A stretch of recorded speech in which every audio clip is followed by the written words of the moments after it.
आइए दोस्तों, अब हम वीक 2 में प्रोबेबिलिटी थ्योरी के रिव्यू से शुरू करते हैं। ये हमारा लास्ट पोर्शन है जो हम प्रोबेबिलिटी थ्योरी रिव्यू करेंगे।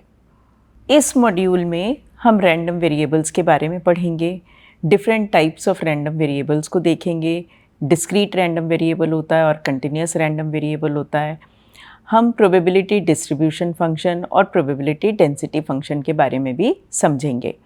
कुछ एग्जाम्पल्स करेंगे जो कि कुछ कंटिन्यूस रैंडम वेरिएबल के और कुछ डिस्क्रीट रैंडम वेरिएबल के फेमस एग्जाम्पल्स को हम देखेंगे। उसके साथ हम मीन, वेरिएंस, इन कॉन्सेप्ट्स को पढ़ेंगे। जॉइंट डिस्ट्रीब्यूशन या जॉइंट डेंसिटी फंक्शंस के बारे में पढ़ेंगे। जब हमारे पास एक से ज़्यादा रैंडम वेरिएबल्स होते हैं तो हम जॉइंट डेंसिटी फंक्शंस और जॉइंट डिस्ट्रीब्यूशन फंक्शंस को बनाते हैं। इसी तरह हम सेंट्रल मोमेंट्स और नॉन सेंट्रल मोमेंट्स के बारे में पढ़ेंगे। हम इंडिपेंडेंस, अनकोरिलेटेडनेस और ऑर्थोगोनैलिटी के कॉन्सेप्ट्स को रैंडम वेरिएबल के कॉन्सेप्ट में देखेंगे। इसके साथ ही हम सेंट्रल लिमिट थ्योरम के बारे में पढ़ेंगे और रैंडम वेक्टर के मीन और कोवेरिएंस मैट्रिक्स के बारे में समझेंगे। तो रैंडम वेरिएबल क्या है? यहाँ पर रैंडम क्या है? तो आपको याद होगा हमने डिस्कस किया था कि हम एक एक्सपेरिमेंट कंडक्ट करते हैं और एक्सपेरिमेंट का कुछ आउटकम है जिसको हम एलिमेंट्री इवेंट कहते हैं। तो रैंडम वेरिएबल क्या होता है और रैंडम वेरिएबल में रैंडम क्या है? तो हम आपको याद होगा हमने डिस्कस किया था कि एक एक्सपेरिमेंट है जिसमें कुछ आउटकम आते हैं। उन आउटकम्स को हम एलिमेंट्री इवेंट्स कहते हैं। तो अब हम समझते हैं कि सपोज़ कीजिए ये हमारा सैम्पल स्पेस है और इसमें कुछ आउटकम्स हैं। सपोज़ हमारा एक्सपेरिमेंट था टॉसिंग ऑफ अ कॉइन। तो हमारे क्या आउटकम थे? हेड था और टेल था। अब ये प्रोबेबिलिटी थ्योरी में हम जब इस तरीके से हम क्या करना चाहते हैं कि हम नंबर्स के बारे में बात करना चाहते हैं ताकि हम क्वांटिटेटिव मेजर्स कुछ बना सकें और अनसर्टेनिटी को हम कैप्चर करके और कुछ प्रोबेबिलिस्टिक सेंस में, क्वांटिटेटिव नंबर्स की सेंस में हम उनके बारे में बात कर सकें। तो रैंडम वेरिएबल क्या है? ये एक मैपिंग है या फंक्शन है जो कि इन आउटकम्स को एक रियल लाइन पे मैप कर देता है। तो सपोज़ कीजिए मैंने t को हमने मैप कर दिया 0 पर और h को हमने मैप कर दिया 1 पर। तो अब ये जो मैपिंग है ये हम कहते हैं, इस मैपिंग को हम रैंडम वेरिएबल कहते हैं।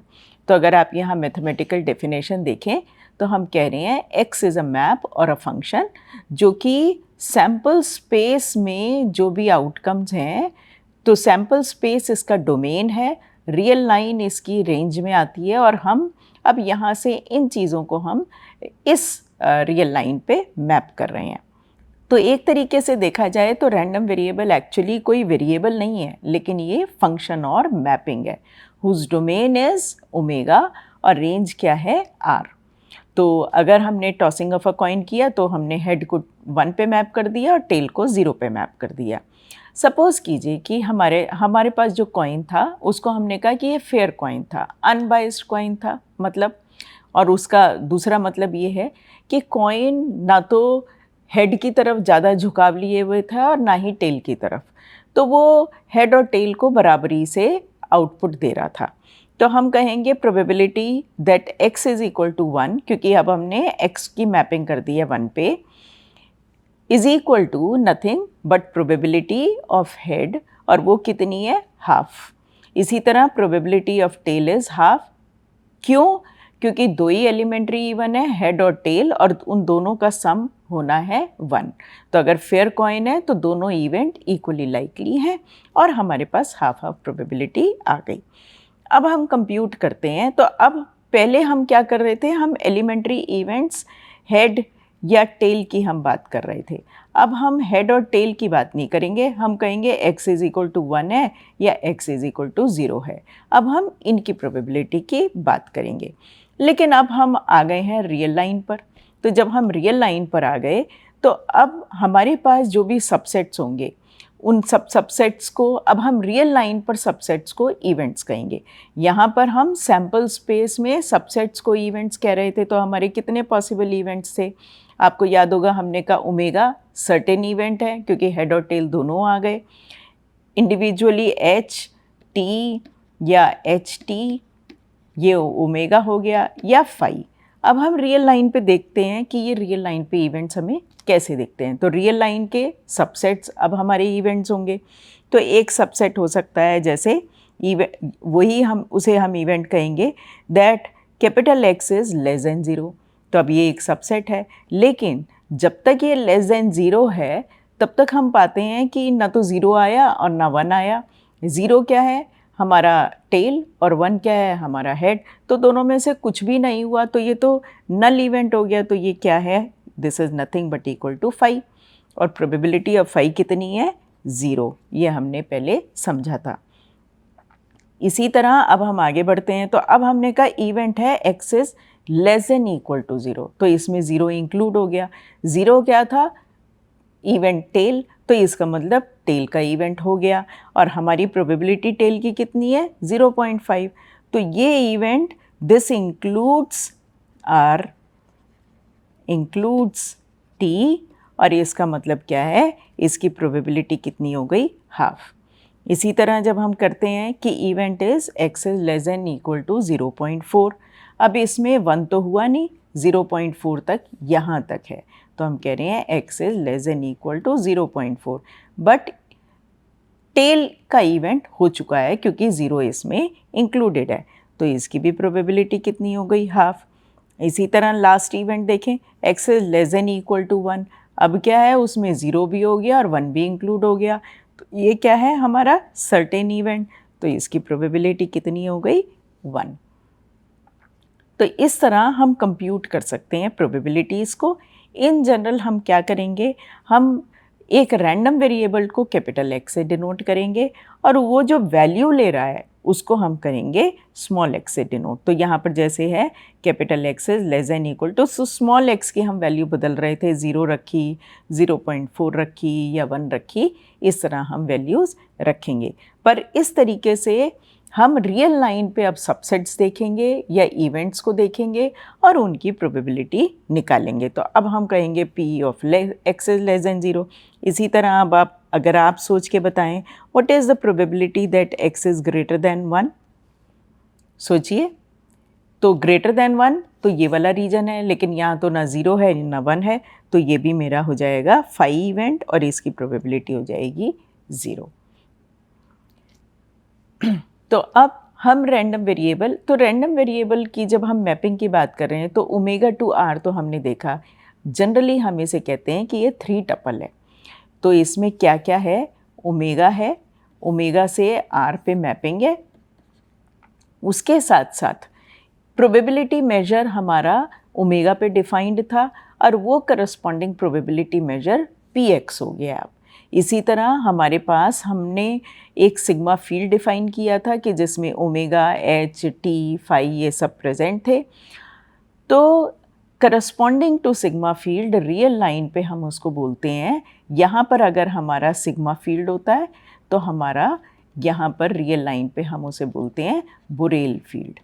तो अब यहाँ पर जो सबसेट्स होंगे x is less than equal to small x, ये जितने भी सबसेट्स होंगे ये बोरेल फील्ड को बिलोंग करते हैं। यहाँ पर जितने भी सबसेट्स थे एच टी, अगर हमने 2 बार कॉइन को टॉस किया होता और वो हमारा एक्सपेरिमेंट रहा होता तो H H, H T, T T ये सब रहे होते। ठीक। तो हमारे पास अब 2 कॉन्सेप्ट्स हैं, सिग्मा फील्ड का जो हमें समझ में आया और बोरेल फील्ड का। और अब हमारे पास प्रोबेबिलिटी मेजर है पी जो यहाँ पर एसोसिएटेड है और पी एक्स जो यहाँ पर एसोसिएटेड है। ठीक। तो एक्स इज़ अ रैंडम। अब हम क्या कहते हैं कि एक्स रैंडम वेरिएबल कब है? If and only if the inverse image, यहाँ पर अगर कोई भी मेरा सबसेट्स है जो कि मेरा रियल लाइन आर पर है, अगर उसका हम इन्वर्स लें और वापस सिग्मा में जाएं तो वो हमारा एक वैलिड इवेंट बनाना चाहिए। तो इसको डेफिनेशन को दोबारा देखते हैं। X is a random variable only if the inverse image under x, inverse image क्या है? एक्स इन्वर्स ऑफ जो यहाँ पर सबसेट है हमारा, ठीक है ना, सबसेट ऑन रियल लाइन। तो सपोज़ करिए कि वो हमारा था x is less than equal to 0। Inverse image of x of all Borel subsets in R, जितने भी हैं ये सबसेट क्या हैं, ये R में हैं, they become valid events in omega. अब ये क्या है, this is nothing but equal to actually tail. So you pick any event. अगर हम लेते हैं x इनवर्स ऑफ, यहाँ पर एक और इवेंट लेते हैं, हमने 4 इवेंट लिए थे, x इज लेस देन 0, ये क्या बनेगा, ये बन जाएगा फाई, जो कि सिग्मा फील्ड में एक वैलिड इवेंट है, क्योंकि सिग्मा फील्ड में हमारी ये 4 चीज़ें हैं। अगर हमने कहा x inverse of x is less than equal to 1, ये क्या है, ये ओमेगा है।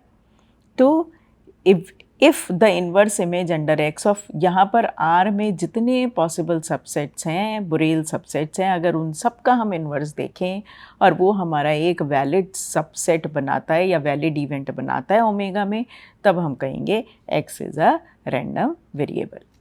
तो अब हम इंटरेस्टिंग से एग्जाम्पल ट्राई करते हैं। सपोज़ करिए कि आपका एक एक्सपेरिमेंट है जिसमें आप कह रहे हैं अ बस अराइव्स एट रैंडम। तो बस का अराइवल टाइम जो है वो रैंडम है, और किस टाइम के ड्यूरेशन के बीच में, 0 to t के बीच में, मतलब कि 0 to कैपिटल T के बीच में बस कभी भी आ सकती है, और उसका अराइवल टाइम भी इक्वली लाइकली है। Let t be the time of arrival of this bus, but this time is equally likely to occur at any time between 0 to t के बीच में कभी भी हो सकता है। और साथ में हमने कहा कि अराइवल टाइम इक्वली लाइकली और यूनिफॉर्मली डिस्ट्रीब्यूटेड है 0 to कैपिटल T के बीच में। अब हम पहले रैंडम वेरिएबल, इससे अब हम इस एक्सपेरिमेंट में अब हम रैंडम वेरिएबल डिफ़ाइन करते हैं। तो हमने अपना एक डिस्क्रीट रैंडम वेरिएबल कैसे डिफ़ाइन किया, हमने कहा कि भाई हम x t is equal to 1, अगर तो टाइम ऑफ अराइवल है t/4 से t/2 तक, तो ये हमारा टोटल टाइम ऑफ अराइवल है 0 to कैपिटल T तक। और हमने कहा कि इसको हम 4 पार्ट में डिवाइड कर लेते हैं। तो जब तो time between, this is t/4, this is t/2, this is 3t/4, तो इस ड्यूरेशन में जब हमारा टाइम ऑफ अराइवल है तो हम कहेंगे x इज़ इक्वल टू 1, और बाकी सब में, इसमें और इसमें हम कहेंगे x इज़ इक्वल टू 0। तो इस तरीके से हमने इसको डिफ़ाइन कर दिया। ठीक है, अब हम, क्योंकि ये इक्वली लाइकली था, ये यहाँ पर और यहाँ पर इक्वली लाइकली था, तो इसका मतलब हम क्या पाते हैं, क्योंकि इक्वली लाइकली है तो ये 4 पार्ट हैं, तो 1/4 पार्ट हमारा x इज़ इक्वल टू 1 के पास है, और 3/4 पार्ट हमारे पास x इज़ इक्वल टू 0 के पास है। तो इसका मतलब प्रोबेबिलिटी दैट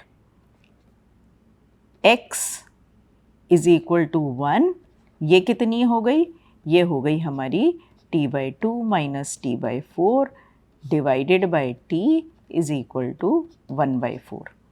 और प्रोबेबिलिटी कितनी हो गई हमारी, x इज़ इक्वल टू 0, तो वो क्या है 1 minus probability x is equal to 1, तो वो हो गई हमारी 3/4।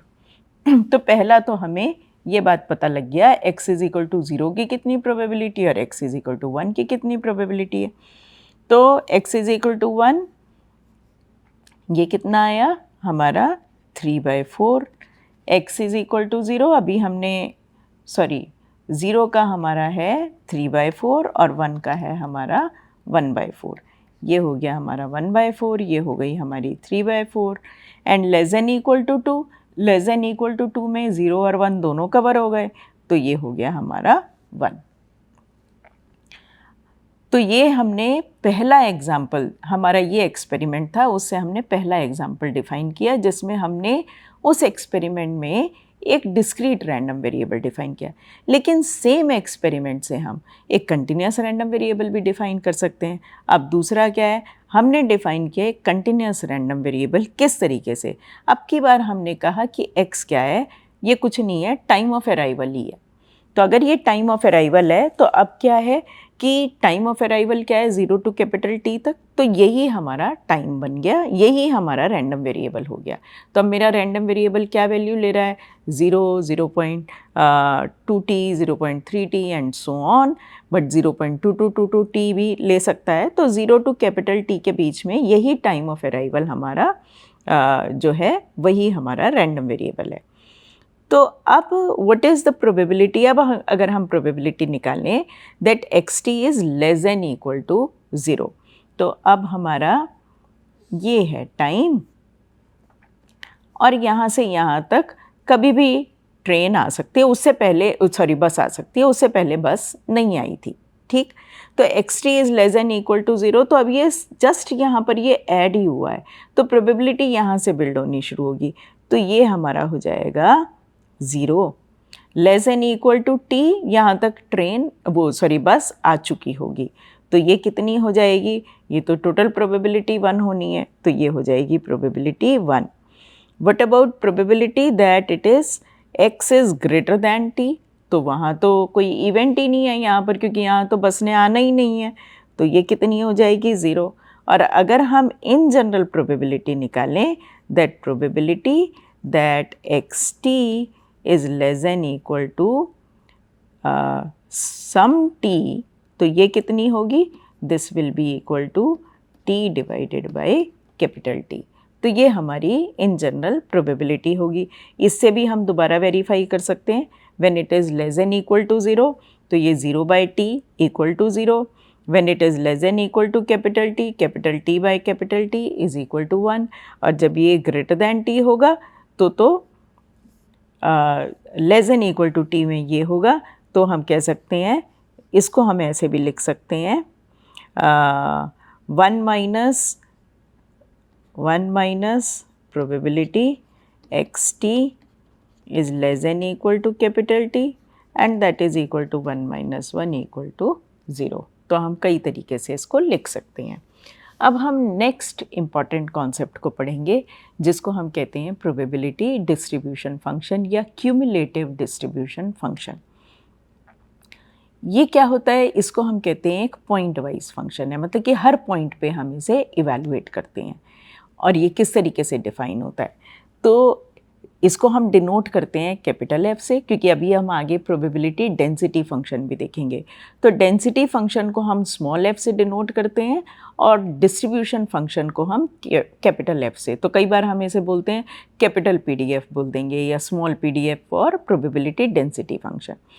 तो कैपिटल F x जो है हमारा ये वाला रैंडम वेरिएबल की नोटेशन है, और स्मॉल x है द वैल्यू जिस पर ये फंक्शन इवैल्यूएट हो रहा है। हाउ इट इज़ डिफाइंड, हम इसे कहते हैं कि this is equal to probability that capital X is less than equal to small x। तो ये जिस भी वैल्यू पे कंप्यूट हो रहा है ये फंक्शन, तो बेसिकली हमारा ऐसे एक ग्राफ बनेगा, ये हमारी स्मॉल x की वैल्यूज़ हैं इस एक्सिस पर, और इस एक्सिस पे हमारा capital F(x), capital X is the notation of the random variable, small x is the value taken by this, तो वो स्मॉल x पे ये इवैल्यूएट हो रहा है, इसीलिए हम इसको बोलते हैं पॉइंट फंक्शन। और ये क्या है, तो हम कह रहे हैं capital X is less than equal to x, उसका मतलब क्या है कि रियल लाइन पे इवेंट क्या है, रियल लाइन पे अगर ये इस वैल्यू पे हम निकाल रहे हैं, तो रियल लाइन पे इवेंट है कि आप जा रहे हैं minus infinity until this point, minus infinity until this point, ये हमारा इवेंट है, और उस इवेंट की हम प्रोबेबिलिटी जो भी निकालेंगे उसको हम कहेंगे f(x). अब इसकी प्रॉपर्टीज़ क्या हैं, तो अगर हम कंप्यूट करें what is f(x) of infinity, इसका मतलब क्या है, मेरा इवेंट क्या है रियल लाइन पे, रियल लाइन पे इवेंट होगा that minus infinity to infinity, सारा स्पेस हमने ले लिया, रियल लाइन का पूरी रियल लाइन ले ली, लेकिन फिर इसमें कहीं ना कहीं तो इवेंट आ ही जाएगा, तो ये तो सर्टेन इवेंट है, तो इसकी प्रोबेबिलिटी कितनी हो जाएगी 1, तो वो यहाँ पर हमने लिखी। अब उसी तरह अगर हम देखें कि what is the probability, what is f(x) of minus infinity, minus infinity का मतलब क्या है, minus infinity to minus infinity, अभी तो कोई इवेंट हुआ ही नहीं है, तो ये क्या होगा, ये नल इवेंट है, तो f(x) probability of that is equal to 0, so f(x) of minus infinity हमेशा 0 होगा। उसके साथ क्या है, जैसे जैसे हम रियल लाइन पे अपना सबसेट को बढ़ाते चले जाएंगे, पहले हम कहे माइनस इन्फिनिटी, फिर हमने कहा minus infinity to x1 let us say, फिर हमने कहा माइनस इन्फिनिटी टू x2, तो हम देख रहे हैं कि जैसे जैसे हम आगे जा रहे हैं तो हम ज़्यादा बड़ा सबसेट लेते जा रहे हैं, तो प्रोबेबिलिटी बढ़ती जाएगी या बराबर रहेगी। इसलिए हम कहते हैं if x1 is less than equal to x2, जो कि मैंने इस डायग्राम में बनाया, fx of x1 will also be less than equal to x2। क्यों? क्योंकि अगर हम ये इवेंट देखें -∞ टू x1 और दूसरा इवेंट क्या है हमारा -∞ टू x2, सो ये सबसेट है हमारा -∞ टू x2। तो probability of this event -∞ to x1, इस इवेंट की probability will be less than equal to probability of -∞ to x2। क्योंकि ये है, इसीलिए हमारा f(x) जो होता है वो non decreasing function of x होता है, तो या तो वो कांस्टेंट हो जाएगा या बढ़ेगा।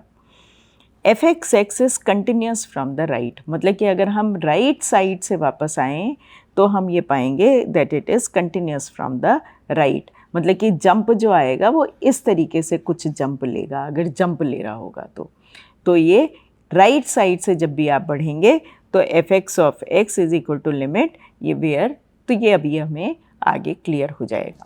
तो सपोज़ करिए हम अपने दोबारा उसी एग्जांपल पर जाते हैं कि एक बस है जो कि रैंडमली अराइव कर रही है बिटवीन 0 टू T टाइम में, कभी भी आ सकती है। अब हमने पहला एग्जांपल बनाया था जिसमें हमने डिस्क्रीट रैंडम वेरिएबल बनाया था और हमने क्या कहा था कि xt इज़ इक्वल टू 1 या ये रैंडम वेरिएबल इक्वल टू 1 है अगर मैं हमारा t lies between t/4 to t/2 and is 0 otherwise. अब हम देखते हैं कि इसके केस में हम probability distribution function capital PDF या CDF कैसे बनाएंगे। तो अब हम प्लॉट करते हैं। तो अब हमें क्या देखना है, हमारे को वैल्यूज़ कहाँ से कहाँ तक जाएंगी, ये 0 है या 1 है। रैंडम वेरिएबल तो मेरा 0 या 1 वैल्यू ले रहा है, 0 या 1, ठीक। लेकिन हम आगे तक जाएंगे क्योंकि f(x) तो आगे तक हमारा -∞ टू ∞ जा रहा है।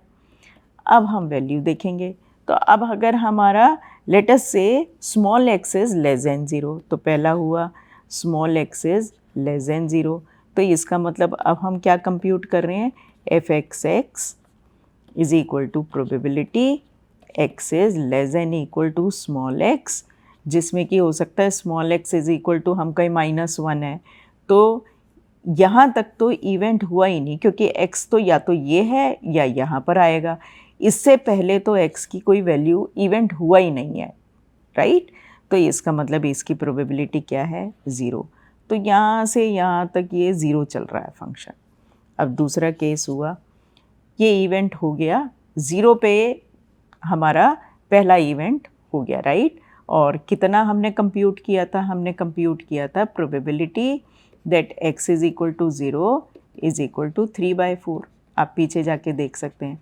और probability x is equal to 1 हमने कितनी कंप्यूट की थी, 1/4। क्यों?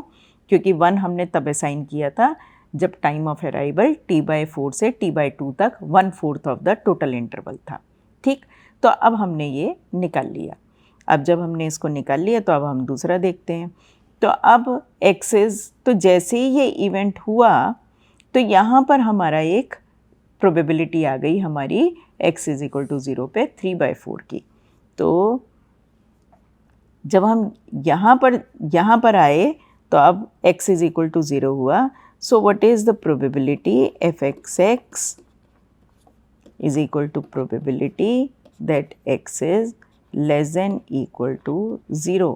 तो ये एक जंप यहाँ पर आएगा 3/4 का, और फिर उसके बाद ये यहाँ पर कांस्टेंट हो जाएगा जब तक कि ये दूसरा इवेंट नहीं हो। तो अगर हमने इसको लिया, यहाँ पर ये एक डिसकंटिन्यूटी यहाँ पर हमारी बिल्ड होगी। लेकिन तो अब अगर हमने इसको कहा 0 पॉइंट, लेट अस से हम इसको करते हैं, लेट अस से वी कॉल इट एज 0.01, ठीक। तो यहाँ पर 0 इवेंट हो चुका है, तो अब आएगी हमारी ये प्रोबेबिलिटी होगी 3/4। तो ये यहाँ से 3/4 है, 0 प्लस एप्सिलॉन पे, अब आप देख सकते हैं 0 प्लस एप्सिलॉन पे ये 3/4 होगा, राइट साइड से कंटिन्यूस है क्योंकि exactly at zero it is having that discontinuity, लेकिन 0 प्लस एप्सिलॉन, जो कि एप्सिलॉन बहुत छोटा होगा, उस पे ये हमारा 3/4 हो चुका होगा। तो इट इज़, अगर हम लेफ़्ट से राइट जाएंगे तो हमारा डिसकंटिन्यूटी है 0 पर, लेकिन राइट से अगर हम 0 की तरफ आएंगे तो वो कंटिन्यूस है और ये 3/4 वैल्यू ले रहा है। अब तीसरा क्या है कि जब ये 1 पे होगा तो फिर हमारी एक ये 1/4 की एम्पलीट्यूड आएगी और ये टोटल हो जाएगा 1। उसके बाद ये हमेशा 1 रहेगा। तो ये 3/4 है, ये हमारा 1/4 है और फिर ये हमारा कांस्टेंट 1 हो जाएगा। तो अगर x इज़ इक्वल टू, ये हो गया 0.01 और एनीथिंग, और x इज़ ग्रेटर देन 1, तो f(x) कितना है, is equal to probability x is less than equal to small x। Suppose करिए x is equal to 2, let x is equal to 2, तो कितना हो जाएगा, f(x) ऑफ 2 कितना होगा, is equal to probability x is less than equal to 2, वो कितनी होगी, दोनों इवेंट हो चुके हैं 1। तो इस तरीके से आप देख सकते हैं, case 1 minus infinity to 0, no event has occurred. Case 2, x is less than equal to 1 because the bus would have arrived by that time, right? तो then it will, तो ये हमारा कितना होगा, ये हो जाएगा हमारा 1। उसके बाद इन्फिनिटी तक वो हमारा 1 ही रहेगा।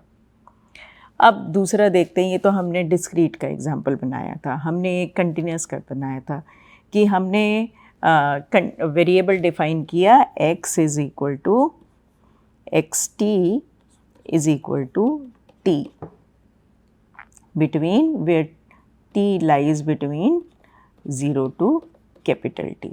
ये हमने दूसरी तरह से बनाया था। अब हम जब अपना प्रोबेबिलिटी डिस्ट्रीब्यूशन फंक्शन बनाएंगे तो अब क्या है हमारा, तो अब हमारी जब प्रोबेबिलिटी हमें निकालनी होगी तो प्रोबेबिलिटी क्या है, xt equal to t is nothing but equal to t by capital T, right, for t belonging to 0 to capital T, यहाँ पर है, ठीक है ना। और उसके अलावा अगर वो कुछ भी और होता है तो that will become 0 otherwise, ठीक। तो अब ये हमारा 0 है और ये अब हमारा कैपिटल T तक जाएगा क्योंकि ये हमारी ड्यूरेशन है। तो अब हम यहाँ पर हम कह सकते हैं कि इसको हम लेटर से f(x) डिनोट करते हैं और इसको मैं ऐसे लिखती हूँ, x is equal to t, ऐसे लिख देते हैं, नहीं तो थोड़ा सा ये कन्फ्यूजन करेगा हमें, ठीक है। ये हो गया। तो अब हम इसको देखेंगे, यहाँ पर ये मेरी स्मॉल x की वैल्यू है। तो जब तक कि ये x is strictly less than 0, तब तक क्या होगा, तब तक तो बस आई ही नहीं है, कोई इवेंट ही नहीं हुआ है, तो ये 0 तक चलेगा। जब ये कैपिटल T पे हो जाएगा तो ये capital T by T, so when x is equal to T then P x is less than equal to capital T, तो बस 100% आ चुकी है, सर्टेन इवेंट हो गया, तो ये हो जाएगा 1। उसके बाद भी ये रहेगा 1 क्योंकि तब तक तो capital X is less than equal to 2t, ये हो जाएगा 1। ये क्या हो जाएगा, ये भी होगा 1 क्योंकि 0 टू कैपिटल T में बस आ चुकी थी। लेकिन अगर हमने यहाँ पर पॉइंट देखा, सपोज़ करिए t/2 है हमारा, तो क्या हुआ, small x is equal to capital t/2, तो अब क्या है, probability that x is less than equal to capital t/2। Now what about x t equal to capital t/2 is capital t/2/t, तो that is equal to half, तो ये कितनी हो जाएगी, हाफ। तो ये हमारा जाएगा इस तरीके से ग्राफ, और फिर हमारा कांस्टेंट हो जाएगा 1 पे।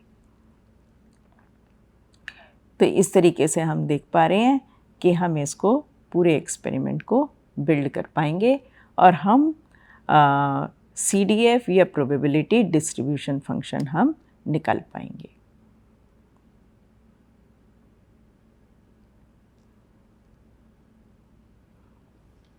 ये होगा लेस देन इक्वल टू। तो अब हम अपने अगले एग्जाम्पल पे चलते हैं।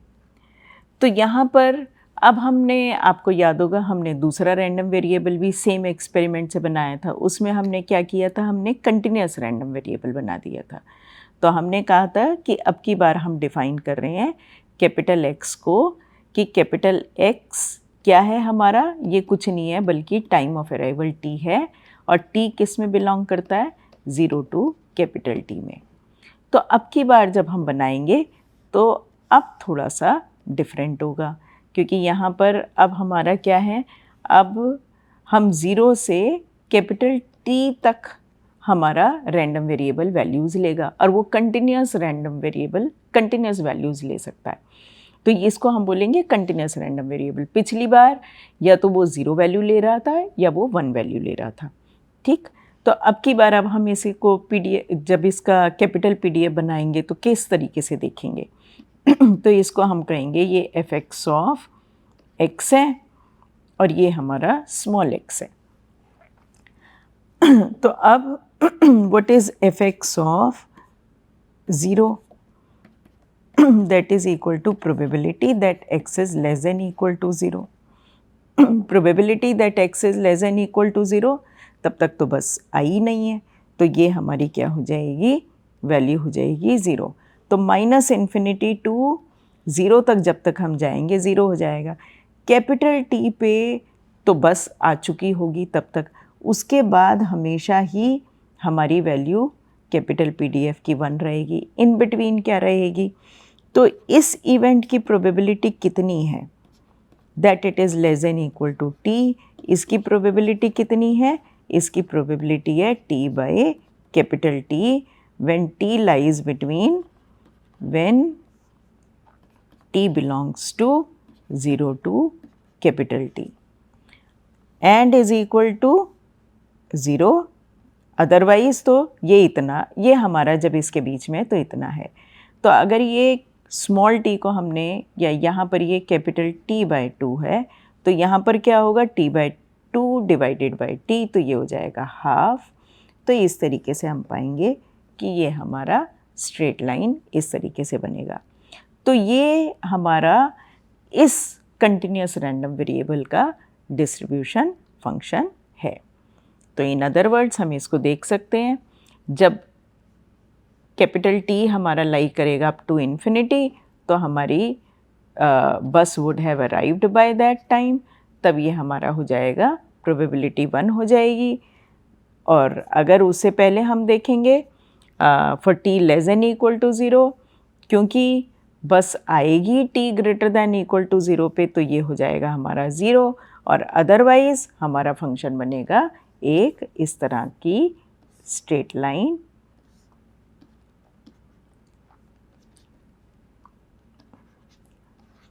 राइट। ये हमारा कैपिटल PDF है। तो अगर हमने fxt बोलेंगे तो ये डमी वेरिएबल है, इसको हम स्मॉल t या स्मॉल x कुछ भी कह सकते हैं। तो यहाँ पर हम इसको अगर स्मॉल t कहेंगे तो ये हम लिख देंगे t, और ये लिख देंगे fx ऑफ t।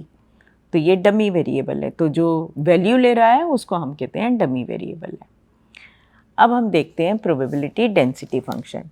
तो अगर तो हमारा डिस्ट्रीब्यूशन फंक्शन जो था, प्रोबेबिलिटी डिस्ट्रीब्यूशन फंक्शन, अगर वो कंटिन्यूस था और डिफरेंशिएबल था, तो हम डेंसिटी फंक्शन को उसके डेरिवेटिव से इस तरीके से डिफाइन कर देते हैं।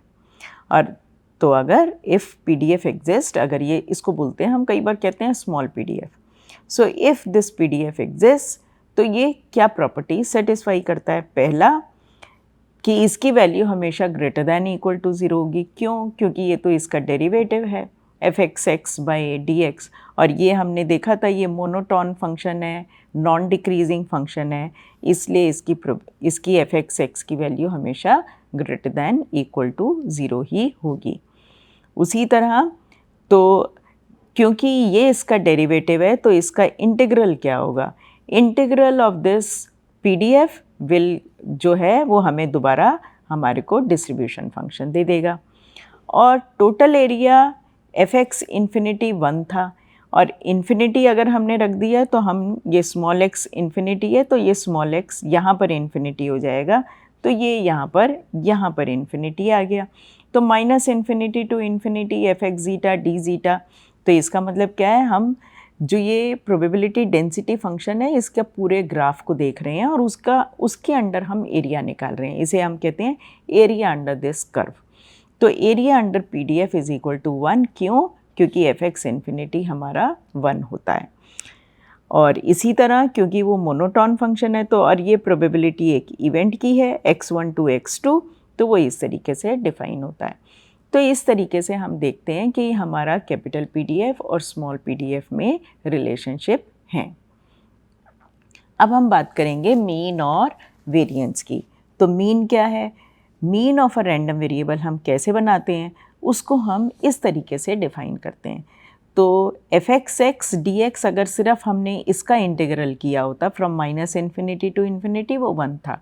लेकिन अब हम क्या निकाल रहे हैं, minus infinity to infinity x f x x d x. तो ये ध्यान रखिए, कैपिटल एक्स सिर्फ नोटेशन बता रहा है कि हम एक्स रैंडम वेरिएबल की बात कर रहे हैं। वैल्यूज़ जो ले रहा है वो स्मॉल एक्स की वैल्यूज़ हैं, तो वो वैल्यूज़ वेरी हो रही हैं और हम कह रहे हैं कि इस रैंडम वेरिएबल का मीन क्या है। तो मीन हम इस तरीके से निकालते हैं और इसको हम कहते हैं, ये ऑपरेटर है और इसको हम कई बार कहते हैं एक्सपेक्टेशन ऑपरेटर। और ये ऑपरेटर जो है ये हमारा लीनियर ऑपरेटर होता है। लीनियर ऑपरेटर का मतलब क्या है कि अगर 2 रैंडम वेरिएबल हुए और हमने निकाला E of x plus y, तो हम कहेंगे ये हो जाएगा E x plus E y. ये तो प्रॉपर्टी है एडिटिविटी की। लेकिन अगर हमने कहा E of A x plus b y, जिसमें कि ए और बी हमारे कॉन्स्टेंट्स हैं, तो ये हो जाएगा A of E of x plus B of E of Y.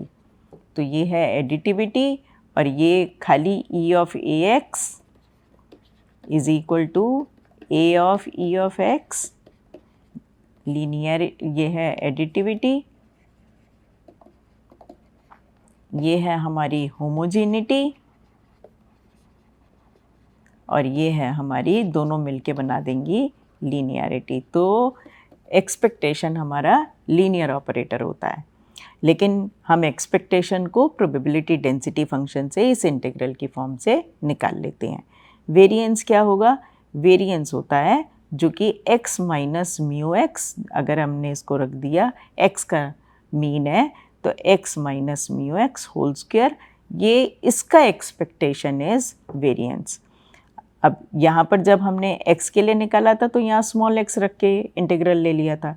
अब हम क्या करेंगे, capital small x minus mu x whole square f x x d x, ये हमारा वेरिएंस बताता है। Square root of variance is nothing, उसको हम कहते हैं स्टैंडर्ड डेविएशन। अब हम कुछ एग्जांपल्स करते हैं फेमस कंटिन्यूस रैंडम वेरिएबल के। सबसे ज़्यादा फेमस बहुत ही फेमस एक रैंडम वेरिएबल है uniformly distributed random variable. Uniformly distributed random variable क्या है? हम इसको कहते हैं कि इसका PDF किस तरीके से, जैसे कि हमने कहा था कि arrival of train was equally likely to arrive और bus was equally likely to arrive any time between 0 to capital T, तो उसको हम कहते हैं यूनिफॉर्मली डिस्ट्रीब्यूटेड रैंडम वेरिएबल। तो इसको कैसे डिफ़ाइन करेंगे? अगर हमने 2 वैल्यूज़ लिया, ये x2 है और ये x1 है, तो अब हम कह रहे हैं कि it is defined as 1 divided by x2 minus x1। कब? जब ये रेंज है between x1 and x2 and 0 otherwise. तो ये हम इस तरीके से 1 अपॉन x2 माइनस x1 क्यों किया? वो इसलिए किया कि ये कांस्टेंट है, ये तो हमें दिखता है कि x1 और x2 के बीच में इसकी वैल्यू कांस्टेंट आएगी, लेकिन इसकी वैल्यू किसके बराबर होगी? इतनी होगी such that area under this whole thing जो है, इसके अंडर एरिया जो है हमारा 1 रहना चाहिए। इसका मतलब क्या है कि अगर हम इस एक्सप्रेशन को कंप्यूट करें तो हमारा area under it should be equal to 1। तो वो हम पाएंगे कि अगर हमने इसको इस तरीके से डिफाइन कर दिया 1 upon x2 minus x1, integral है x1 से x2 के बीच में, तो ये बनेगा ये x2 minus x1 divided by, तो ये 1 आ जाएगा। यहाँ पर क्योंकि हमने 2 लिया, x1 को 2 लिया और x2 को 3 लिया, तो 3 minus 2 is equal to 1, 1 divided by 1 is equal to 1। तो आप देख सकते हैं ये एक यूनिफॉर्मली डिस्ट्रीब्यूटेड रैंडम वेरिएबल है। इसको हमने पाइथन के प्रोग्राम से जनरेट किया, जिसमें कि हमने उस रैंडम वेरिएबल के 10 लाख सैम्पल्स जनरेट किए और उसके बाद ये हमने हिस्टोग्राम, नॉर्मलाइज्ड हिस्टोग्राम बना के इसको जनरेट किया। इस यूनिफॉर्मली डिस्ट्रीब्यूटेड रैंडम वेरिएबल का मीन कितना होता है, x1 प्लस x2 बाई 2, और इसका वेरिएंस क्या होता है, इसका वेरिएंस इससे गिवन है। और अगर हमें कंप्यूट करना होगा तो हम क्या करेंगे, हम वेरिएंस कैसे निकालेंगे, मीन तो आ गया हमारे पास, तो इसको हम कहेंगे म्यू एक्स। तो वो क्या है फॉर्मूला, तो हम कहेंगे निकालेंगे x1 से x2 के बीच में x minus mu x whole square, f x x कितना है वो हमें गिवन है 1 upon x2 minus x1, x2 minus x1 वो एक कांस्टेंट ही है dx। जब हम इसको निकालेंगे ये 1 अपॉन x2 माइनस x1 बाहर आ जाएगा, x minus mu x whole square dx को हम सॉल्व करेंगे और फिर हम ये पाएंगे कि वेरिएंस जो है हमारी इस क्वांटिटी के बराबर आएगी। ये आप खुद कंप्यूट करके देखिए। दूसरा एग्जाम्पल क्या है, गॉसियन या नॉर्मल डिस्ट्रीब्यूटेड रैंडम वेरिएबल का। इसका एक्सप्रेशन हम इस तरीके से देखते हैं। तो इसमें हमें 2 पैरामीटर दिखाई देते हैं, एक तो हमारा मीन है म्यू और दूसरा है हमारा वेरिएंस सिग्मा। तो हम कई बार कहते हैं कि नॉर्मल डिस्ट्रीब्यूटेड रैंडम वेरिएबल जो है that is completely characterized by its mean and the standard deviation, या mean और वेरिएंस से। और इसको हम शॉर्ट फॉर्म में ये नोटेशन भी यूज़ करते हैं। ये ध्यान रखिएगा, बहुत जगह रिसर्च पेपर्स में, टेक्स्ट बुक में अगर हमारा गॉसियन या नॉर्मल डिस्ट्रीब्यूटेड रैंडम वेरिएबल है तो हम उसको इस तरीके से लिखते हैं। जनरली हम इसे गॉसियन डिस्ट्रीब्यूटेड रैंडम वेरिएबल कहते हैं, और या फिर हम इसकी नोटेशन हम कहते हैं n म्यू सिग्मा स्क्वायर। तो क्या है, मीन हमारा म्यू है, वेरिएंस हमारी सिग्मा स्क्वायर है। अगर mu is become equal to 0, sigma square is equal to 1, तो हम उसे कहते हैं कि ये हमारा नॉर्मल डिस्ट्रीब्यूटेड रैंडम वेरिएबल। यहाँ पर हमने एक एग्जांपल दोबारा पाइथन प्रोग्रामिंग से जनरेट किया, जिसमें कि हमने 0 मीन और सिग्मा स्क्वायर वेरिएंस का एक गॉसियन डिस्ट्रीब्यूटेड रैंडम वेरिएबल बनाया।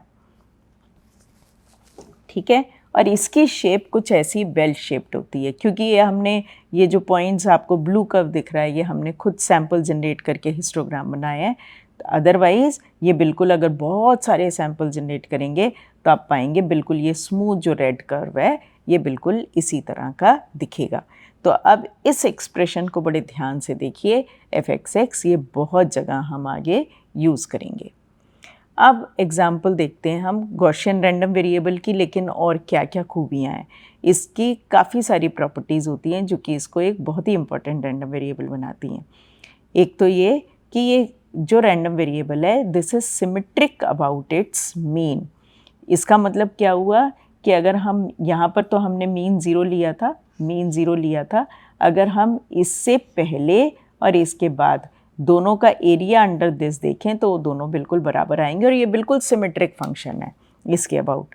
तो उसका रेपरकशन क्या है कि एफ एक्स एक्स को हम देखें अगर area under the curve from minus infinity to mu and mu to infinity, तो वो दोनों बराबर हैं। और क्योंकि total area under the curve is equal to 1, तो हमारा क्या होगा, यहाँ से यहाँ तक का अगर हम देखेंगे एरिया या प्रोबेबिलिटी इक्वल टू हाफ, और यहाँ से यहाँ तक प्रोबेबिलिटी इक्वल टू हाफ या area under that is equal to half. Mean कैसे गिवन है, मीन है minus infinity to infinity f x x d x, और ये पीक जो है इसकी एग्जैक्टली मीन पर लोकेटेड है। इसका मोड क्या है, मोड हम कैसे निकालते हैं किसी का भी, तो हम इस फंक्शन का मोड कैसे निकालेंगे, इसका डेरिवेटिव लेंगे, इक्वल टू 0 कर देंगे तो वो हमें मोड की वैल्यू देगा। इस केस में गॉसियन रैंडम वेरिएबल के केस में इसका मोड, मीन और मीडियन तीनों ही म्यू पर बैठे हैं। तो इसका मोड भी जब हम ये इक्वेशन सॉल्व करेंगे तो मोड जो आएगा x का वो भी हमारा होगा इक्वल टू 0, जो यहाँ पर है इक्वल टू म्यू। और अगर हम मीडियन को देखेंगे तो इस केस में अगर xm को हमने मीडियन डिफाइन किया, गॉसियन के केस में मीडियन भी म्यू ही है, क्योंकि मीडियन वो पॉइंट है जो कि इसको कर्व को दो पार्ट में प्रोबेबिलिटी के पॉइंट ऑफ व्यू से दो पार्ट में इक्वली डिवाइड करता है। सो -∞ टू xm fx dx, तो ये भी इतना ही होगा। लेकिन अगर हमने कोई और रैंडम वेरिएबल लिया होता और सपोज़ कीजिए वो ऐसे सिमेट्रिक नहीं रहा होता, मैं इसको थोड़ा सा और ज़्यादा सिमेट्रिक बनाती हूँ, सपोज़ करिए ऐसे कुछ रहा होता, तो अब हमारा मीन, मीडियन और मोड तीनों एक जगह नहीं आएंगे। ये सिमेट्रिक के केस में ऐसा हुआ। और हम एक नॉर्मल या नॉर्मलाइज्ड गॉसियन रैंडम वेरिएबल कैसे डिफ़ाइन कर सकते हैं कि अगर मैं x में से उसका मीन सब्ट्रैक्ट कर दें और डिवाइड बाय सिग्मा करें तो ये हमें देगा एक normal distributed random variable with mean 0 और वेरिएंस इक्वल टू 1, और उसका एक्सप्रेशन कैसे होगा ऐसा। तो मशीन लर्निंग में हम जब डिफरेंट फीचर्स को फीड करते हैं अपने, जैसे कि सपोज़ करें एक न्यूरल नेटवर्क में दे रहे हैं, तो हम फीचर्स को नॉर्मलाइज भी करते हैं। तो कई बार क्या करते हैं, हम उन फीचर्स को हम यूज़ करते हैं, पाइथन कोडिंग में हम कहते हैं स्टैंडर्ड स्केलर। तो स्टैंडर्ड स्केलर क्या होता है कि वो हमारे इसको zero mean uniformly unit variance का रैंडम वेरिएबल बना देता है। कैसे?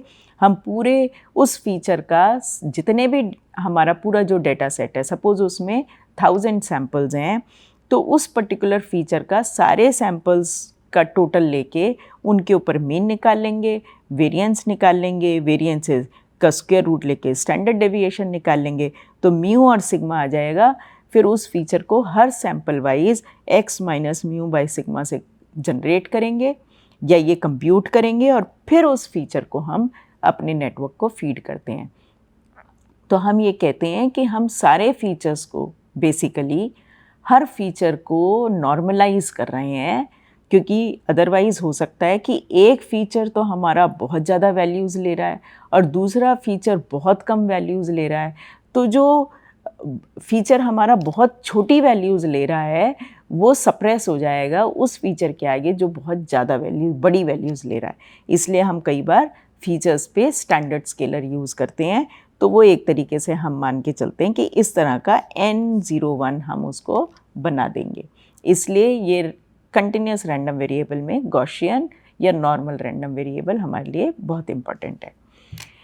अब इसमें हम अगर इसके एरिया अंडर इसके कर्व को देखें, तो अगर हम ये है हमारा पॉइंट है, अगर म्यू 0 है और सिग्मा स्क्वायर हमारा 1 है, तो -1 to 1 के बीच में एरिया हमारा कितना होगा? 68% होगा। और अगर ये हमने नॉर्मलाइज ना किया होता तो ये 0 पे हमारा म्यू बैठा होता और यहाँ पर 1 पर हमारा होता, हम इसको कहते हैं म्यू प्लस 1 सिग्मा, और इसको हम कहते, इस पॉइंट को हम कहते हैं म्यू माइनस 1 स्टैंडर्ड डेविएशन। तो हम कहते हैं 68% ऑफ द पॉपुलेशन, ये जो रीजन है this is having 68% of the total area under the curve. और अगर हम म्यू, तो ये है हमारा mu plus minus sigma contains 68% of the area, और mu plus minus 2 sigma contains our 95% of the area, और mu plus minus 3 standard deviation contains our 99.7% area, जो हमने यहाँ पर पिंक में, ये तकरीबन -3 से 3 पर आके, ये -3 और 3 के बीच में तकरीबन 99.7%, ऑलमोस्ट हमने पूरे ग्राफ को कैप्चर कर लिया है। अब रेले डिस्ट्रीब्यूटेड रैंडम वेरिएबल को भी देख लेते हैं। ये हमेशा इसमें क्या है कि हमारा जो रैंडम वेरिएबल है वो सिर्फ पॉजिटिव वैल्यूज़ ही लेता है। अगर आपने गॉसियन देखा था तो गॉसियन हमारा नेगेटिव और पॉजिटिव दोनों वैल्यूज़ लेता है, रेले सिर्फ हमारा पॉजिटिव वैल्यूज़ लेता है। और अब की बार अगर हम इसको देख रहे हैं तो इसका पीडीएफ हमारा इस एक्सप्रेशन से गिवन है। तो इसके कर्व जैसे कि यहाँ पर भी अब हमारा एक सिंगल पैरामीटर है, वो है सिग्मा। तो सिग्मा हमारा डिफरेंट वैल्यूज़ ऑफ सिग्मा पे हम देख रहे हैं हमारे डिफरेंट कर्व्स हैं। तो जब सिग्मा छोटा है तो हमारा कर्व ज़्यादा पीकी है, स्मॉल सिग्मा है ये, और ये थोड़ा सा ज़्यादा लोकलाइज्ड है। जब हमारा सिग्मा इक्वल टू 3 है तो जैसे ये वाला देखें, सिग्मा इक्वल टू 3, ये है सिग्मा इज इक्वल टू 0.5, तो हम कह रहे हैं थोड़ा ज़्यादा उसका स्प्रेड हो गया, लेकिन फिर उसका पीक नीचे आ गई। क्यों आ गई नीचे? क्योंकि एरिया तो पूरे ग्राफ के अंडर 1 ही होना है, इसलिए जैसे ही उसका वो सिग्मा बढ़ा, पैरामीटर बढ़ा, जैसे ही उसका स्प्रेड बढ़ा, उसका वो जो है जो हाईएस्ट एम्पलीट्यूड है वो नीचे आ गया। इसको हम सिग्मा को यहाँ पर स्केल पैरामीटर भी कहते हैं। तो मीन हमारा इससे गिवन है और वेरिएंस हमारी इससे गिवन है। तो ये ध्यान रखने की बात है, यहाँ पर सिग्मा हमारी वेरिएंस या स्टैंडर्ड डेविएशन नहीं है, जबकि सिग्मा वेरिएबल को जनरली जब गॉसियन को यूज़ करते हैं तो उसको स्टैंडर्ड डेविएशन या सिग्मा स्क्वायर को वेरिएंस के लिए यूज़ किया जाता है। अब लैप्लाशियन रैंडम वेरिएबल भी यूज़फुल रैंडम वेरिएबल है और इसका एक्सप्रेशन ये है। तो ये भी सिमेट्रिक है अबाउट ज़ीरो, और ये हमेशा ही, अब आप देख सकते हैं, ये हमेशा ही पॉजिटिव वैल्यूज़ लेगा। तो fx(x) हमने देखा था प्रॉपर्टी क्या है, ग्रेटर दैन इक्वल टू 0, तो वो हमेशा ही ग्रेटर दैन इक्वल टू 0 होगा। लेकिन ये अब x जो रैंडम वेरिएबल है वो हमारा पॉजिटिव और नेगेटिव दोनों वैल्यूज़ ले रहा है, और ये भी ग्राफ हमारा सिमेट्रिक है about x is equal to, this is symmetric about x is equal to 0। यहाँ पर c को हम एक स्केल पैरामीटर कहते हैं। एक्सपोनेंशियल डिस्ट्रीब्यूटेड रैंडम वेरिएबल भी बहुत इंपॉर्टेंट रैंडम वेरिएबल है। जैसे क्यूइंग थ्योरी है, उसके अंदर ये बहुत यूज़ होता है। आप MM1 क्यूज़ की बात करते हैं जो कि बिल्ड करते हैं, जैसे कम्युनिकेशन में आप ट्रांसमिशन ऑफ पैकेट्स में क्यूज़ की बात करते हैं, तो वहाँ पर ये बहुत यूज़ होता है। तो पॉइजन रैंडम प्रोसेस में इसका इस्तेमाल होता है। तो एक्सपोनेंशियली डिस्ट्रीब्यूटेड रैंडम वेरिएबल हमारा इस तरीके से डिफाइंड होता है। तो ये भी वैल्यूज़ जो है, रैंडम वेरिएबल वैल्यूज़ सिर्फ ग्रेटर दैन इक्वल टू 0 लेता है, और इसका जब हम डेंसिटी फंक्शन बनाते हैं तो डेंसिटी फंक्शन कुछ इस तरीके का है। ये बेसिकली इस तरीके से डिक्लाइनिंग है, इस तरीके से ये डिक्लाइनिंग, इस तरीके से एक्सपोनेंशियली डिकेइंग फंक्शन है जो इसका हमारा डेंसिटी फंक्शन है। तो ये हमारी प्रोबेबिलिटी डेंसिटी है। इसमें भी हम लेम्डा को स्केल पैरामीटर कहते हैं। तो अगर आप देखेंगे तो यहाँ पर, और इसका मीन अगर आप निकालेंगे और वेरिएंस निकालेंगे तो मीन 1 बाय लेम्डा है और वेरिएंस 1 बाय लेम्डा स्क्वायर आएगा। डिस्क्रीट रैंडम वेरिएबल्स के कुछ एग्जांपल्स देखते हैं। बर्नौली डिस्ट्रीब्यूटेड रैंडम वेरिएबल, तो इसको हम बोलते हैं, कई बार कहते हैं सक्सेस और फेलियर। हम कहते हैं बर्नौली में 2 ही आउटकम है। तो जैसे कि हमने टॉसिंग ऑफ अ कॉइन देखा था, तो tossing of a coin constitutes बनाता है एक बर्नौली रैंडम वेरिएबल। और यहाँ पर क्या है, हमारी जनरली हम इसे कहते हैं कि सक्सेस होगी या फेलियर होगी। तो हो सकता है हम कहते हैं कि अगर हेड आया तो सक्सेस है, टेल आया तो फेलियर है। तो उस तरीके से भी हम उसे विजुअलाइज कर सकते हैं। तो 2 हमारी प्रोबेबिलिटीज़ होंगी, fx is equal to p या q। तो यहाँ पर हम इसको बोलते हैं probability mass function, probability mass function, और जनरली इसको हम डिनोट करते हैं pxk से। तो यहाँ पर हम कहेंगे pxk और इसमें हम कहेंगे प्रोबेबिलिटी pmf। ये इस तरीके से है। तो इसका मतलब है कि व्हेन px स्मॉल x कह लीजिए, तो x इज इक्वल टू 1 तो p है, और x इज इक्वल टू, एक मिनट, x इक्वल टू 1 तो ये p है, इसकी प्रोबेबिलिटी x is equal to 0 q है। तो मीन इसका p है और वेरिएंस क्या है इसका, p इंटू q। q है प्रोबेबिलिटी ऑफ फेलियर। तो अब अगर हम इसको फेलियर और सक्सेस, तो हो सकता है हमने कहा p इज इक्वल टू 0.9, 0.8, तो इसका मतलब प्रोबेबिलिटी सक्सेस की अगर हमारी 0.8 है तो फेलियर की हमारी 0.2 होगी। उसी तरह हम देख सकते हैं p इज़ इक्वल टू 0.3, तो इसका मतलब सक्सेस की प्रोबेबिलिटी 0.3 है, फेलियर की 0.7, और इस तरीके से हम उसको निकाल सकते हैं। अब अगर हम बाइनोमियल रैंडम वेरिएबल की बात करें तो बाइनोमियल क्या है कि उसमें बहुत सारे बर्नौली ट्रायल्स हैं। तो इसको हम कहते हैं कितने नंबर ऑफ़ ट्रायल्स हैं, तो हमारे n नंबर ऑफ़ ट्रायल्स हैं। तो यहाँ पर भी हम इसको कहेंगे प्रोबेबिलिटी मास फंक्शन, और इसको लिखेंगे p x is equal to k, और वो क्या होगा nc के p के q of n minus k। इसको हम बोलेंगे probability of success, probability of failure. n क्या है, नंबर ऑफ ट्रायल्स, और k क्या है, हमारे नंबर ऑफ सक्सेसेस। तो p प्लस q, तो टोटल बनेगा 1।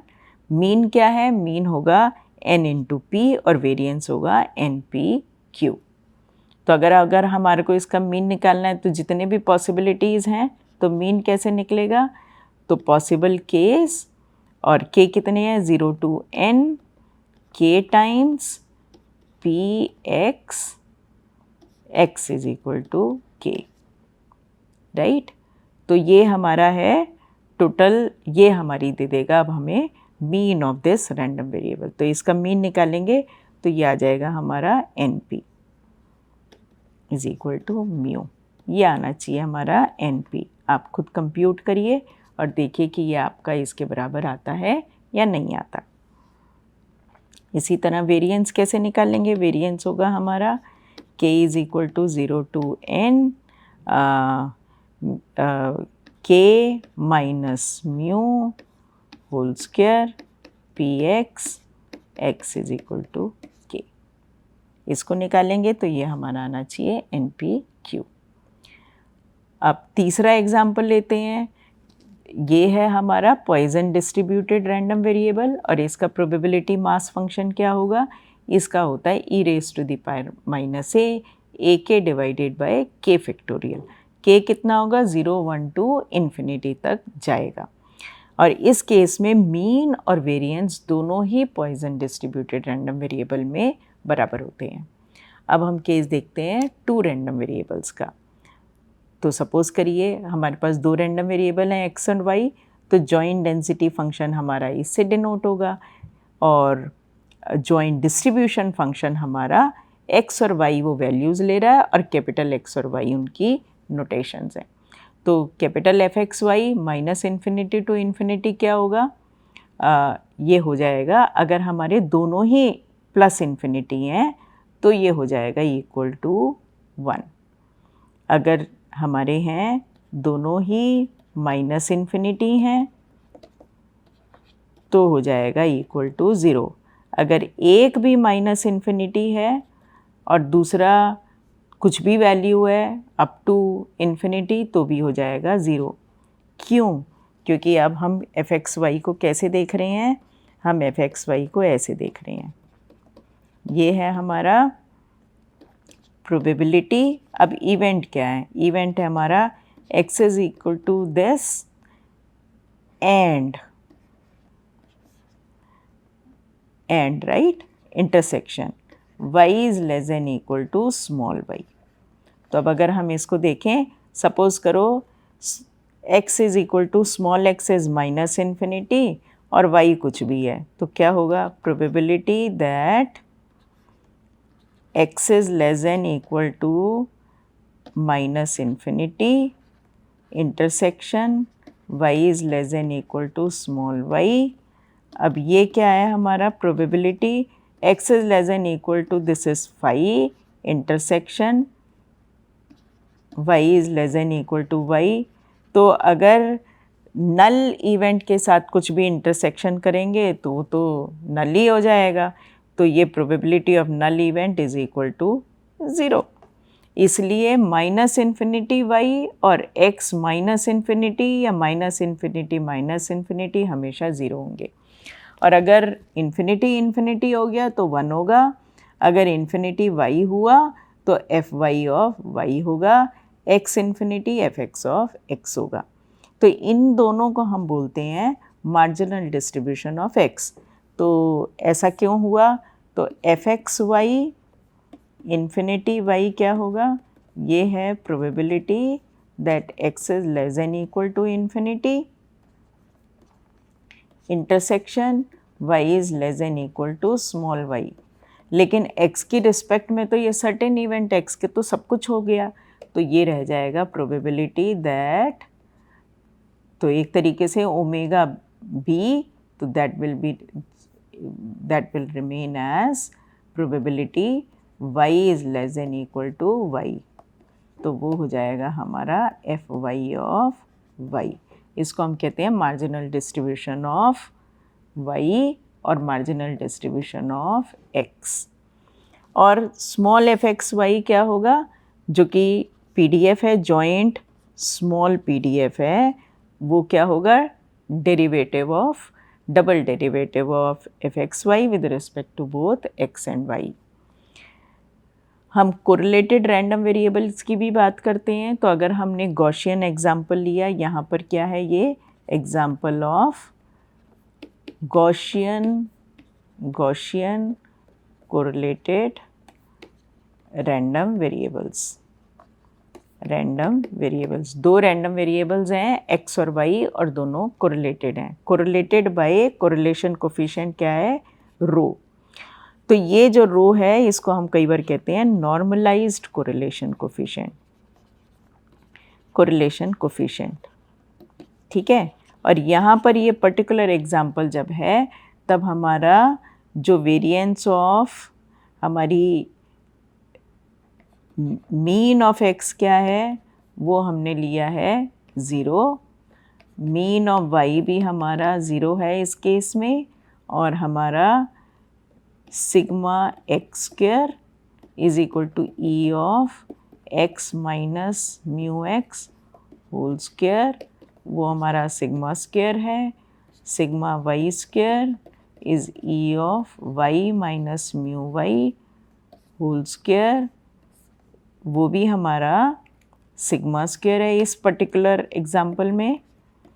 तब ये हमारा ये वाला एक्सप्रेशन बना, और उन दोनों के बीच में कोरिलेशन कोफिशिएंट वो इस तरीके से गिवन है। तो ये एक तरीके से हम कह रहे हैं रो कितना है हमारा, क्योंकि म्यू एक्स म्यू वाई दोनों 0 हैं, तो ये है x y divided by square root of, पहले सिग्मा स्क्वायर दूसरा भी सिग्मा स्क्वायर देगा, तो sigma 4 is equal to E of x y divided by sigma square. तो जब जॉइंट रैंडम वेरिएबल हैं तो हमारे 4 सिनेरियो हो सकते हैं। अनकोरिलेटेड हो सकते हैं, मतलब कि रो अगर इक्वल टू 0 हो जाए। तो अगर हम पीछे वाले में एग्जाम्पल में जाएं, तो अगर रो हमारा इक्वल टू 0 हो जाए तो क्या होगा? इफ़ रो इक्वल टू 0 तो क्या बन जाएगा? F x y x comma y क्या होगा? वो हो जाएगा 1/, ये तो 0 हो गया तो ये 1 हो गया, 2 pi sigma square e raise to the power -1/2 sigma square x square plus y square, ठीक है।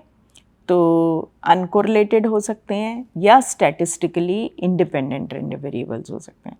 तो इसको हम ऐसे समझते हैं, सपोज करिए हमारे पास 2 इवेंट हैं, ए और बी दोनों इंडिपेंडेंट हैं, तो पी ए बी कितना होगा? पी ए इंटरसेक्शन बी, तो वो हो जाएगा P A into P B. और अगर हमने इसको रखा, इसको यूज़ किया एक्स इज़ लेस देन, तो हमने ए डिफ़ाइन किया, डिफ़ाइन ए क्या है? ए को हम कर देते हैं event x is less than equal to small x, और b को डिफ़ाइन कर देते हैं y is less than equal to small y। तो अब हमारा ये लेफ़्ट साइड पे क्या होगा? ये है f x y is probability f x y x comma y क्या है हमारा? Probability x is less than equal to x intersection probability y is less than equal to y। अब ये हमारा क्या हो गया? क्योंकि ये दोनों इवेंट हमने, अगर ये हमारे x और y इंडिपेंडेंट रैंडम वेरिएबल होते तो ये क्या हो जाता? p ऑफ a और b इंडिपेंडेंट हैं, तो ये हो जाता P A into P B वो क्या हो जाता है, f x of x into f x f y y, और वो कितना होता, और उसको हम लिख सकते थे, लेफ़्ट साइड को हम इस तरीके से लिख सकते हैं और राइट पे क्योंकि इंडिविजुअल हैं तो वो इस तरीके से लिख सकते हैं, but that means that this is nothing but actually equal to this. तो जब हमारे स्टैटिस्टिकली इंडिपेंडेंट रैंडम वेरिएबल होते हैं तो वो हमारी ये वाली प्रॉपर्टी भी सेटिस्फाई करते हैं। ऑर्थोगोनल रैंडम वेरिएबल, अगर हमारा E of x y equal to 0 होगा तो हम कहेंगे ऑर्थोगोनल है। इंडिपेंडेंट और एंड आइडेंटिकली डिस्ट्रीब्यूटेड का मतलब क्या है कि दोनों रैंडम वेरिएबल्स इंडिपेंडेंट हैं लेकिन साथ में आइडेंटिकल भी हैं, मतलब कि दोनों के डेंसिटी फंक्शन एक जैसे हैं, दोनों का मीन वेरिएंस सारी प्रॉपर्टीज़ एक जैसी हैं। तो सपोज़ करिए हमने जॉइंटली डिस्ट्रीब्यूटेड रैंडम वेरिएबल देखे, एक्स हम का मीन 0 था, वेरिएंस सिग्मा स्क्वायर, वाई का ये था, लेकिन दोनों इंडिपेंडेंट भी हैं। अगर दोनों इंडिपेंडेंट हैं तो हम ये पाएंगे कि ये एफ एक्स वाई ऐसा है, एफ वाई वाई ये है, जो कि कुछ नहीं है बल्कि जब जॉइंटली लिखेंगे तो वो इस तरीके से हैं। तो ये दोनों ही जॉइंटली गॉसियन रैंडम वेरिएबल हैं but they are statistically independent, और दोनों ही आइडेंटिकल हैं, दोनों के डेंसिटी फंक्शन बिल्कुल एक जैसे हैं। तो इनको हम बोलते हैं IID, शॉर्ट में हम बोलते हैं IID, identical and independent and identically distributed random variables. अब कुछ एग्जांपल्स देख लेते हैं। सेंट्रल मोमेंट्स का एग्जांपल है, इस तरह गिवन होते हैं। तो जब भी हम expected value of x minus mu करके निकालते हैं, पहली power, second power, ith power, तो इनको हम बोलते हैं सेंट्रल मोमेंट्स, और इसकी डेफिनेशन ये है। नॉन सेंट्रल मोमेंट्स हम कैसे निकालते हैं, e ऑफ एक्स स्क्वायर, तो इसकी भी डेफिनेशन क्या होगी, e of X J will be equal to X J, और यहाँ पर भी ये हमारे क्या होने चाहिए, कैपिटल X, हमने नोटेशन कैपिटल X से लिखी है तो ये हमारा होना चाहिए। तो ये क्या होगा हमारा, ये होगा minus infinity to infinity x j f x of x d x. इस तरीके से हम नॉन सेंट्रल मोमेंट्स निकालते हैं। Central limit theorem, the normalize sum of a large number of, तो अगर हमारे पास बहुत सारे रैंडम वेरिएबल्स हैं x1 से xn तक, और सपोज़ करिए सभी का मीन 0 है, सभी की वेरिएंस भी फाइनाइट है, sigma 1 square, sigma 2 square, sigma n square, तो अगर हम इन सब का नॉर्मलाइज सम देखेंगे तो वो जो एक रिजल्टिंग रैंडम वेरिएबल होगा, सेंट्रल लिमिट थ्योरम कहती है कि वो एक गॉसियन डिस्ट्रीब्यूटेड रैंडम वेरिएबल होगा। लेकिन किस सिनेरियो में, तब जबकि जो ये वाला उसका जो ये सम ऑफ, अगर हम उसके सम ऑफ वेरिएंसेस को देखें, सारी वेरिएंसेस, इन सब की वेरिएंसेस का सम कर दें, तो वो जो सम है वो एक छोटा नंबर है, और वो नंबर क्या है, SN स्क्वायर। तो आप ये देखिए, इनको हमने नॉर्मलाइज कर रखा है SN से। तो अगर हम ऐसा करते हैं और ये इस तरह का सम देखते हैं, एक रैंडम वेरिएबल डिफ़ाइन करते हैं Zn, जो इस तरीके से डिफ़ाइंड है, तो हम कहते हैं कि ये एक नॉर्मल डिस्ट्रीब्यूटेड रैंडम वेरिएबल होगा जिसका मीन 0 होगा और वेरिएंस 1 होगी। इस कंडीशन ऑफ वेरिएंस को कहते हैं लिंडबर्ग कंडीशन।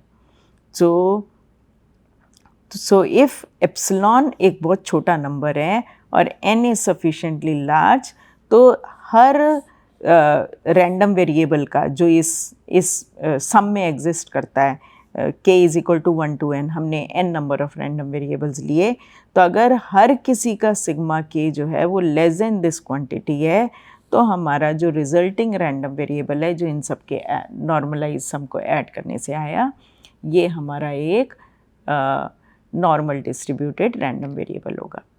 अब रैंडम वेक्टर की बात करते हैं। तो रैंडम वेक्टर क्या है कि हम ढेर सारे रैंडम वेरिएबल लिए और उन्हें वेक्टर की तरह स्टैक कर दिया। सपोज़ करिए मेरे पास 3 रैंडम वेरिएबल थे और मैंने एक वेक्टर बनाया जिसमें मैंने कहा x1, x2, x3, तो इसको हम बोलते हैं रैंडम वेक्टर। n डायमेंशनल है और इसमें अब इनका जॉइंट डिस्ट्रीब्यूशन फंक्शन होगा, जॉइंट डेंसिटी फंक्शन होगा। तो जॉइंट डिस्ट्रीब्यूशन फंक्शन कैसे डिफाइन करेंगे? x1 is less than equal to small x1, x2 is less than equal to small x2, इस तरीके से। और f(x) क्या बनेगा? तो ये तो नोटेशन है और ये वो वैल्यूज़ ले रहा है। अब वैसे ही जैसे हमने पहले कहा था px is less than equal to infinity, तो x1 is less than equal to infinity. तो ये देखिए मैंने बोल्ड कर दिया है, ये हमने यहाँ पर हम बोल्ड लिख रहे हैं, बोल्ड कैपिटल, मतलब कि ये एक वेक्टर है ना। तो ये 1 हो जाएगी। अगर इनमें से कोई भी माइनस इन्फिनिटी हो गया तो वो इवेंट जो है वो फाई इवेंट हो जाएगा। फाई का इंटरसेक्शन किसी भी और इवेंट के साथ करेंगे तो फाई हो जाएगा, इसलिए वो 0 हो जाएगा। और अदरवाइज़ हमारी ये एक फाइनाइट प्रोबेबिलिटी होगी। तो वेक्टर रैंडम वेरिएबल के लिए भी हम जॉइंट डिस्ट्रीब्यूशन फंक्शन से जॉइंट डेंसिटी फंक्शन निकाल सकते हैं। तो वो क्या होंगे? अगर इसकी डायमेंशन n थी तो n डेरिवेटिव्स होंगे, पार्शियल डेरिवेटिव्स होंगे, partial derivative with respect to each of the random variable. और इसी तरह अगर हम f(x) को f(x) से निकालेंगे तो हम ये कैपिटल है, तो ये हम -इन्फिनिटी टू स्मॉल x करेंगे। मीन क्या होगा? Mean of a random vector क्या होगा? तो पूरे वेक्टर में हर इंडिविजुअल रैंडम वेरिएबल का मीन भरा होगा और उसको हम इस तरीके से भी कंप्यूट कर सकते हैं जिसमें कि हमने n डेरिवेटिव्स लिया, लेकिन यहाँ पर हमने x1 से मल्टीप्लाई किया तो हमारा μ1 आ जाएगा। कोवेरिएंस मैट्रिक्स अब हम डिफ़ाइन करते हैं। तो कोवेरिएंस कैसे करते हैं? तो इसको मैट्रिक्स नोटेशन में हम लिखते हैं इस तरीके से। इसको बोलते हैं, अगर हमने लिखा x minus mu into x minus mu transpose, इसको हम कहते हैं आउटर प्रोडक्ट। आपको याद होगा हमने इनर प्रोडक्ट क्या कहा था? अगर हम करते म्यू ट्रांसपोज म्यू तो ये होता हमारा इनर प्रोडक्ट, ये हमारा आउटर प्रोडक्ट, ये होता इनर प्रोडक्ट। ठीक, तो अब यहाँ पर हमने एक मैट्रिक्स डिफ़ाइन किया है। तो जैसे सपोज़ करें कि मेरे 3 रैंडम वेरिएबल थे, तो मेरा क्या होता? x1 minus μ1, x2 minus μ2, x3 minus μ3, ये, और उसका ट्रांसपोज क्या होता? x1 minus μ1, x2 minus μ2, x3 minus μ3, और इस पूरे का हम एक्सपेक्टेशन लेते तो आप पाएंगे वो हमारा ऐसा सा ही मैट्रिक्स बनेगा। और क्या साइज़ होगा? 3x3। यहाँ क्या साइज़ होगा? n×n। अब इसके डायगनल पे क्या होगा? पहली एंट्री होगी, जो ये वाली एंट्री है वो क्या होगी? e of x1 minus μ1 whole square sigma 1 square. Second entry होगी डायगनल पे सिग्मा 2, यहाँ सिग्मा n। तो ये हमारी वेरिएंसेस हो गई इंडिविजुअल रैंडम वेरिएबल की जो इस वेक्टर में भरे थे। और ये जो एंट्रीज़ हैं, जितनी सारी एंट्रीज़ हैं हमारी, ये क्या हैं? ये हमारी कोरिलेशन है, ये हमारी है। तो जैसे K12 क्या है? K12 is e of x1 minus μ1 multiplied by x2 minus μ2। ये हमारा क्रॉस कोरिलेशन या covariance of x1 and x2। इस तरीके से ये पूरा मैट्रिक्स भरा है। अब चाहे हम इसको इस तरीके से लिखें, ये दोनों तो स्केलर हैं, this is same as x2 minus μ1 into x1 minus x2 minus μ2 into x1 minus μ1, तो which is equal to K21। तो हम कैसे भी लिखें वो हमारा बराबर आएगा। प्रॉपर्टीज़ क्या हैं इस कोवेरिएंस मैट्रिक्स की? ये हमेशा सिमेट्रिक मैट्रिक्स है। रियल वैल्यूड रैंडम वेरिएबल्स के लिए k is equal to k transpose है और कॉम्प्लेक्स में k is equal to kh है। ये हमने अभी पिछली स्लाइड में वेरीफाई किया। Covariance matrix is at least positive semi definite. तो याद होगा हमने LA के रिव्यू में किया था पॉजिटिव, सेमी डेफिनेट और पॉजिटिव डेफिनेट। तो क्या है?